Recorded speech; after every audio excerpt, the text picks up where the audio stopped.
Assalamualaikum warahmatullahi wabarakatuh. Alhamdulillahi rabbil alamin. Wassalatu wassalamu ala Rasulillah wa ala alihi wa sahbihi ajma'in. Rabbi shrah li sadri wa yassir li amri wahlul 'uqdatam min lisani yafqahu qawli. Subhanaka la 'ilma lana illa ma 'allamtana innaka antal 'alimul hakim. Wala hawla wala quwwata illa billahil 'aliyyil 975 Syaddad bin Aus radhiyallahu anhu berkata, Rasulullah sallallahu alaihi wasallam bersabda, Al-kaisu man dana nafsahu wa 'amila lima ba'da al-maut, wal 'ajizu man attaba'a nafsuhu hawaha wa tamanna 'ala Allah 'azza wa jalla al-maghfirah. Seorang yang sempurna akal ialah yang memperhitungkan nasib dirinya dan bersiap-siap untuk menghadapi apa yang akan berlaku sesudah mati. Sedangkan orang bodoh iaitu selalu menurutkan hawa nafsunya, selalu mengharapkan ampunan Allah tanpa amal. Sambungan daripada Dr. baca.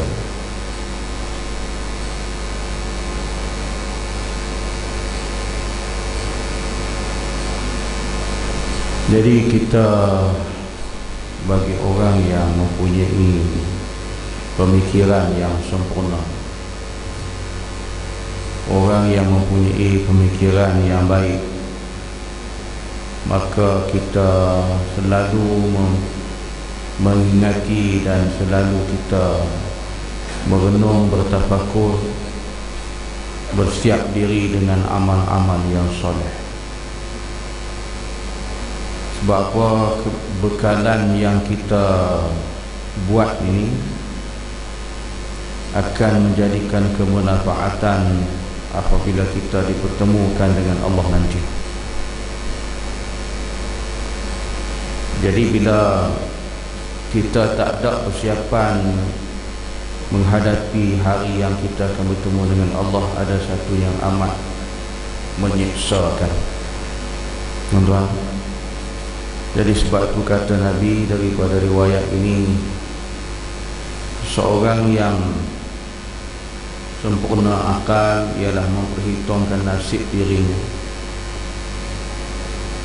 dan bersiap-siap dengan amal-amal yang soleh, amal yang solehah untuk kita bertemu dengan alam kematian. Jadi bila kita sedia maklumi juga bahawa bila kita dah mati masuk ke alam kubur, kepada alam akhirat nanti, di sana ada tempat untuk kita menerima habuan ataupun nasib apa yang telah kita kerjakan di atas dunia ini. Kalau atas dunia dia kerja diikut syaitan, maka kita akan menjadi bersama dengan syaitan dalam neraka, iblis. Jadi dia ni pandai mengelecek kita dengan tipu helah, tipu daya, maka manusia tu kesudahan akan terperangkap juga dengan tipu daya, tipu helah dia. Jadi kita ni kena buat persiapan supaya kita jangan mudah dipengaruhi oleh gulungan-gulungan iblis ataupun syaitan ini.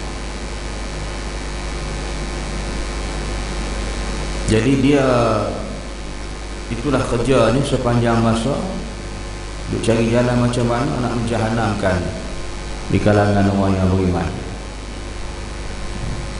Jadi bila kita leka walaupun susah, maka dia akan menjahanamkan kita. Sebab tu serupa juga rumah kita tinggal walaupun satu hari,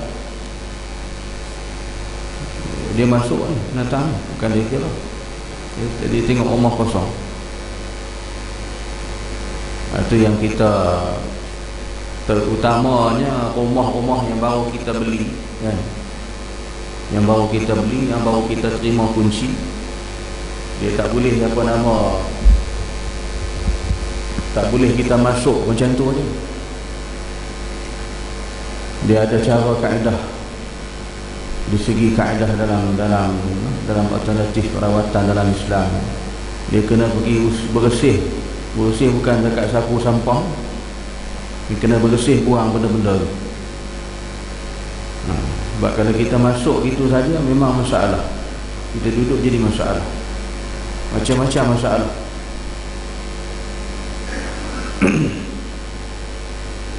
Ada kawan kita minta tolong di Bukit Sentosa di Bukit Beruntung. Kan sana banyak rumah-rumah kosong.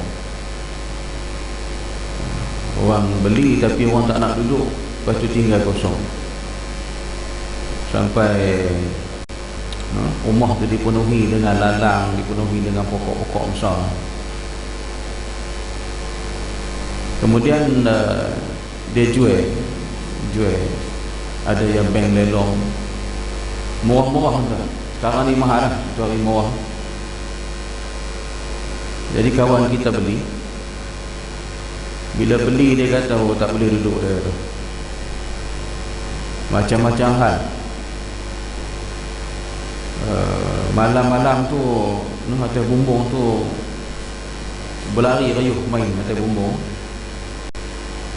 Lepas tu pula dia kata bila pergi bilik air, masuk bilik air, buka lampu, tutup lampu, mari duduk, tak sempat nak rapat punggung ke tempat duduk, lampu dah dibuka semula. Buka lampu, dia buka air, dia kacau lah.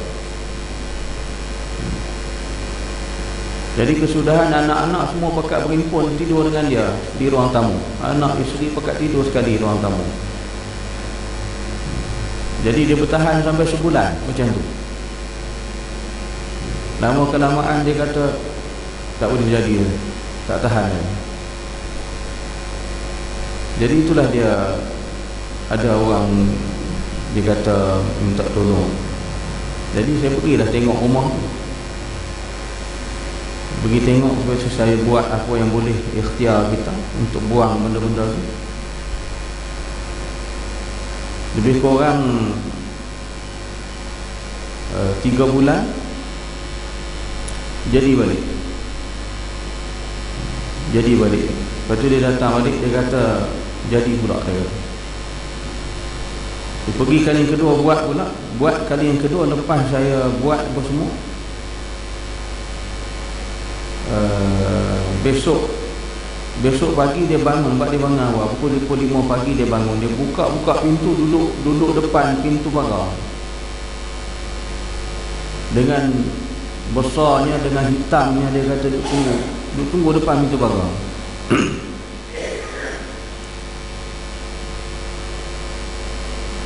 Dia terkejut dah. Jadi saya kata hak baki yang saya buat tu kena buat sendiri, tabur sendiri. Jadi itulah dia kata. Dia tengok sendiri, dia kata memang besar. Wajah yang hitam dengan wajah yang huduh dengan mata yang merah. Depan rumah dia duduk tu masih kosong lagi, orang tak beli.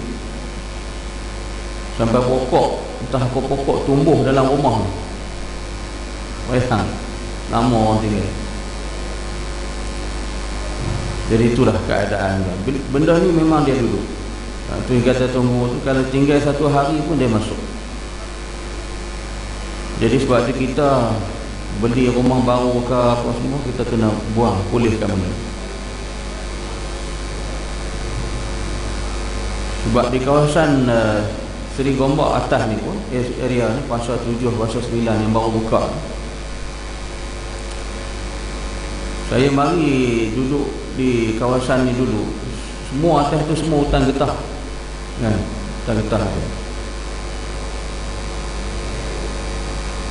Dan sebelum tu atas sana sekali, tahun 70-an, 78, 79, sebab ikut orang yang teroka di kawasan ni tahun 73 tempat saya duduk. Dia kata Cina duduk belah itik apa semua atas tu kan. Jadi sekarang bila buat rumah, dia kacau. habis dah tebang apa semua, hutan dah tak ada, dia masuk rumah orang, berkeliaran masuk dalam rumah orang. Jadi sebab tu yang orang yang duduk kawasan tu kak berlaku. Ada yang berlaku sampai kat dia bangun pagi, kain selimut anak tu dengan darah. Satu rumah tu dekat pinggiran. Dia buat mari tunjuk kat saya kain selimut anak dia tu dengan darah.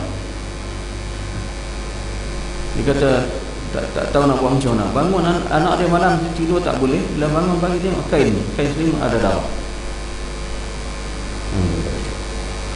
Jadi macam-macam bentuk jenis ni, kacau. Ada yang mari kacau pula, duduk sembang di bawah dengan ni, bila naik nak tidur tilam dah penuh dengan kencing. Dia kencing dah tilam. Jadi dia pun cerita dengan kawan dia di pejabat. Dia kata tak tahulah, dia kata rumah saya macam mana ni. Kenapa? Dia kata bila kita duduk nak naik tidur tilam dah kena kencing. Jadi kawan-kawan bergurau dengan dia. Dia kata suami kau ni kok terkencing. Dia kata duduk sembang di bawah, masa mana dia naik. Kadang adik-beradik datang ramai-ramai bukan sembang-sembang, lewat malam nak tidur dah tilam kena kencing. Kadang tengah tidur terasa bunyi macam orang kencing, bangun kencing. Kencing tak, bila dia tak kencing atas muka, dia kencing tepi. Dengar bunyi air kencing kan, tersedar tengok orang basah. Itu macam jenis. Jadi sebab itulah kita rumah baru masuk, setakat buat tahlil tak jadi. Setakat buat tahlil, buat apa dia benda ni kena ada kaedah, kena buang, kena halal. Jadi itulah gangguan. Jadi bila dia ni gangguan dia macam-macam tu. Dan bila kita pula dah kata di segi rumah kita tak ada gangguan, dia ganggu kita di segi macam ni. Dia usik kita, dia ganggu kita, dia goda kita, dia belai kita untuk melakukan kerja-kerja maksiat. Jadi bila kita boleh buat kerja maksiat, maka jahanam habislah amal ibadah kita. Rosak. Jadi dia seronok. Jadi itu yang Nabi peringatkan kita buat persiapan menghadapi untuk kita mati. Jangan mengikut menurut hawa nafsu. Sebab dia pengaruhi kita melalui hawa nafsu. Dengan hawa nafsu tadi boleh membawa kepada kehancuran. Dan jangan kerana pula kita mengharap keampunan Allah, kata Nabi, tetapi tanpa melakukan amalan. Kita dah harap minta Allah ampunkan kita pun selalu minta ya Allah ampunkan. Dah minta ampun tapi kita tak beramal ibadat, maka tidak membawa kesan apa pun pada diri kita. Jadi kita ni kena berserta dengan amal ibadah kepada Allah.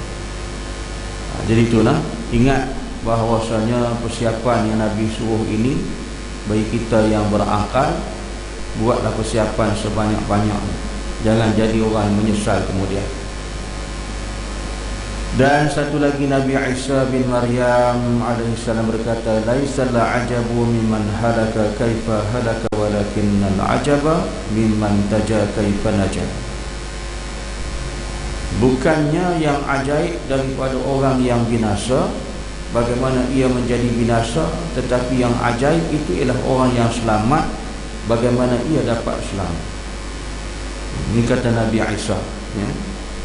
Jadi bukannya orang ajaib daripada orang yang binasa bagaimana ia menjadi binasa, tapi yang ajaib ni orang yang selamat, bagaimana dia boleh selamat.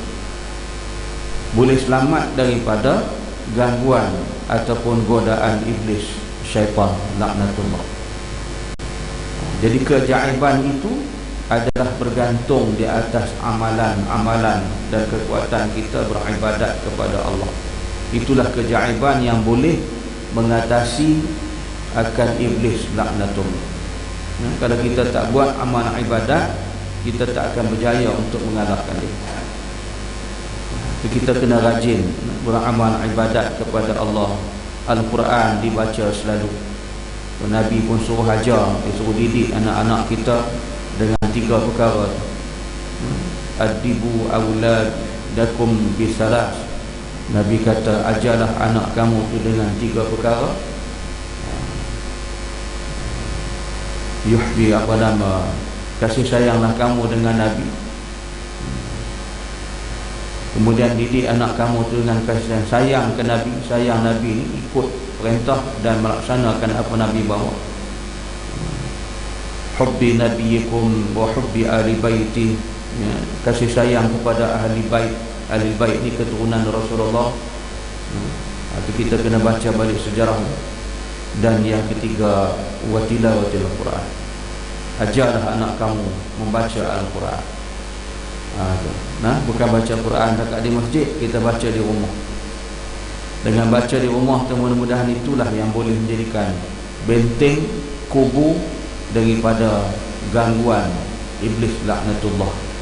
Ditambah hari Jumaat ni, Nabi suruh baca surah Al-Kahfi, 10 ayat permulaan, 10 ayat terakhir.